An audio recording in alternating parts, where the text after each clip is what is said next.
నమస్కారం అండి. SB news 9550కి స్వాగతం సుస్వాగతం.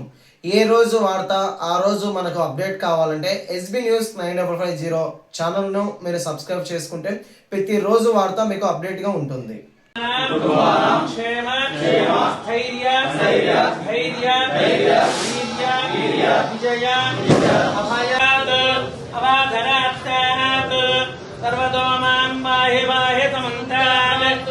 वाङ्मयस्तञ्जन्मयः त्वमानन्दमयस्त्वं ब्रह्ममयः त्वं सच्चिदानन्द द्वितीयोऽसीतीतः त्वं देहत्रयातीतः त्वं कालत्रयातीतः त्वं मूलाधारे स्थितोऽसि नित्यं त्वं शक्तित्रयात्मकः त्वां योगिनो ध्यायन्ति नित्यं त्वं ब्रह्मा त्वं विष्णुस्त्वं रुद्रस्त्वमिन्द्रस्त्वम् अग्निस्त्वं वायुस्त्वं सूर्यस्त्वं चन्द्रमास्त्वं ब्रह्मभूर्भुवस्सुवरोम्